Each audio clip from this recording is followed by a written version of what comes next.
That was Seeds in Flight, the last movement from the larger work, Arabesques, performed in 3 iterations by the Gesualdo Six, Philip Chi, and then BBC singers in the form that it appears on the album.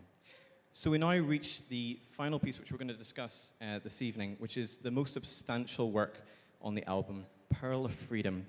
Jo, what was the Pearl of Freedom? The Pearl of Freedom was an expression that suffragette Emily Davidson used in her diary to describe women getting the vote. She was trying to get this extremely hard, along with all of the suffragettes back in the early part of the 20th century. And this piece is all about her life, and it uses the texts from the day, original texts, which was sourced from both her diary and commentators, royalty, people who'd reported certain things. And it is a cantata which was commissioned by Royal Holloway Choir. And the text is it's obviously collected from lots of sources, but you worked with David Pountney on this, which was not the first time that you'd worked with him on a work like this. How important is it to you that when you're working on a piece, especially a piece, a substantial piece like this, that you have that relationship with the person that you're working with? I don't think it necessarily follows that you need to be always working with the same person, but this was a lucky coincidence because I'd been working with David on an opera, My Beautiful Camel, which the National Opera Studio had just performed the first part of that. And Rupert Goff, who's director of music at Royal Holloway, happened to come to the performance and just raised the possibility that he might be looking for a commission. And he mentioned that Emily Davison, the suffragette, was an alumna of Royal Holloway. And he said they were trying to find a way to celebrate 100 years since the Representation of the People Act, which was the first UK act that gave women the vote. Not all women, but a substantial number. So that was a kind of momentous anniversary to celebrate with a piece. So that's how that came about. And talk us through the film that we're going to see, because this is a series of commissioned images.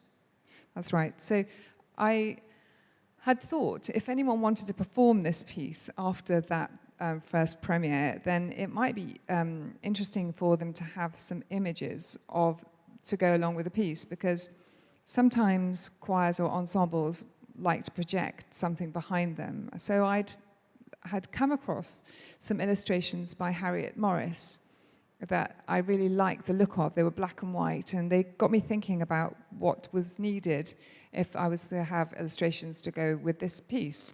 And so I talked to her about whether she might like to do something for it. And a couple of years ago at least, we'd started a conversation about that. But it wasn't with the idea of putting a film together at that point. Then when I saw them, I thought they'd be really perfect because they fitted with this sort of black and white photography of the early 20th century. And so when we were thinking about how to make this launch work without any of the groups being here and to do something that illustrated the music, I came back to those images and I contemplated just showing them directly over the bits of the story which they applied to, because it is very much a narrative. And David created something quite dramatic, in about 8 short sections. So there's images to go with each of those. But actually, it was Ivo Lemmerlijn, who works here as a video artist. He had a really brilliant idea to put the images with text highlighted across the screen.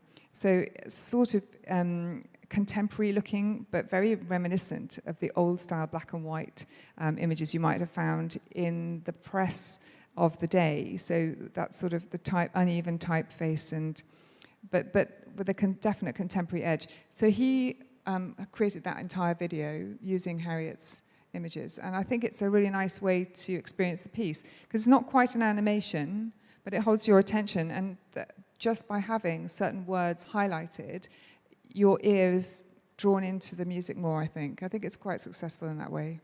Well, I think it's time we had a watch of it then. Okay.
Of course she was knocked down and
So that was Pearl of Freedom, performed there by the Choir of the Royal Holloway and the London Mozart Players.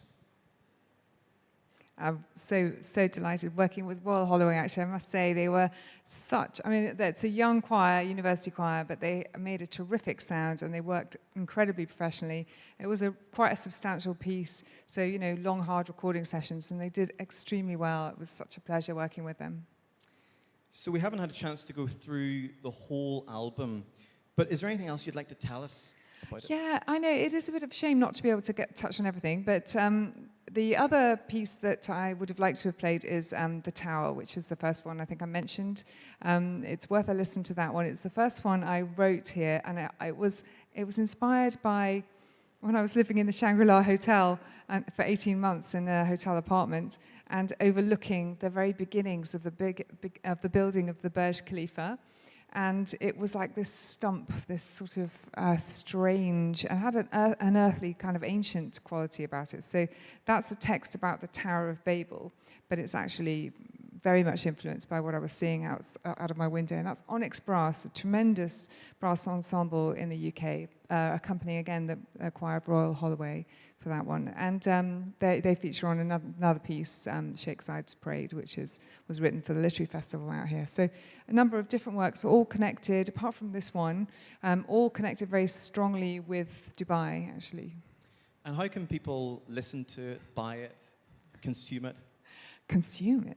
So so this record, this album, is available on Spotify, and I feel like a salesperson saying this. Anyway, on Spotify and on Apple Music. And if you want to buy the actual physical disc, you can get that through Hyperion and Presto Classical. Well, I had the opportunity to listen to the whole album last week, and I thoroughly enjoyed it. So look, thank you for a fascinating look at how the album was put together, the processes involved, and the pieces, and I really do wish you the best of luck with it. Thank you. Thank you.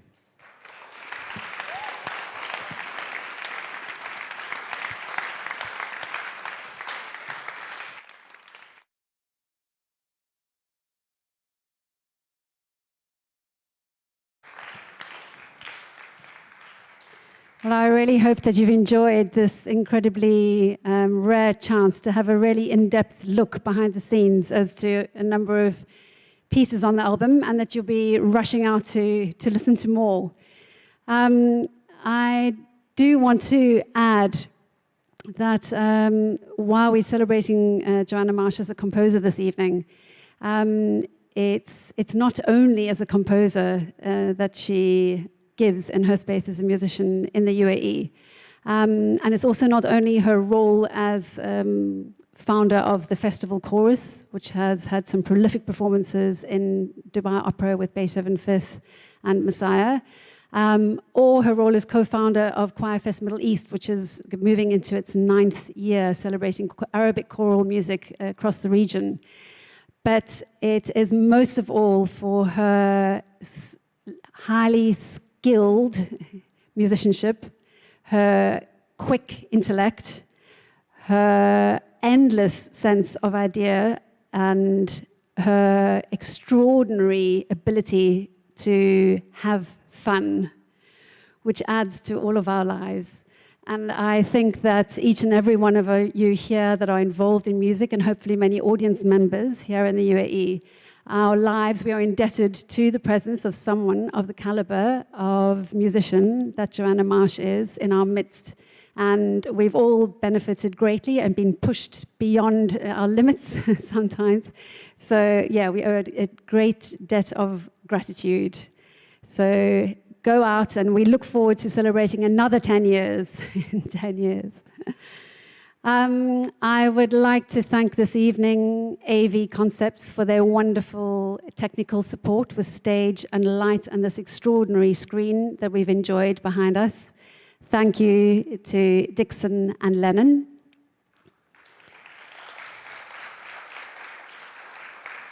A big thank you to Digitally Studios and Ryan for live streaming this evening.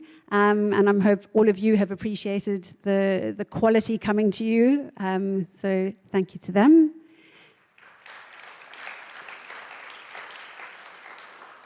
I'd like to thank our interviewer this evening, Andrew McCoy, for doing such a lovely job of hosting.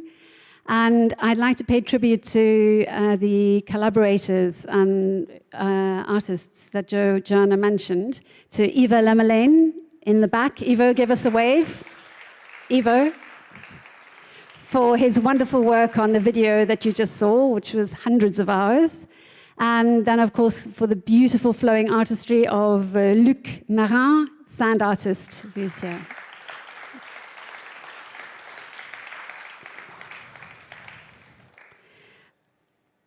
I would also like to make a very special thank you to the gentleman on sound this evening, Raymond.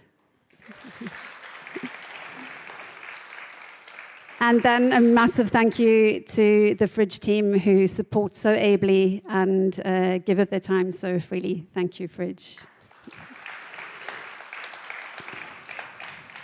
So it's been a joy having you here with us this evening. We look forward to seeing you soon. We plan to not stop live as we move forward through these months. So we look forward to seeing you in wide open outdoor spaces just as soon as the weather allows. So as we say here at the Fridge, stay safe, don't stay home. Take care.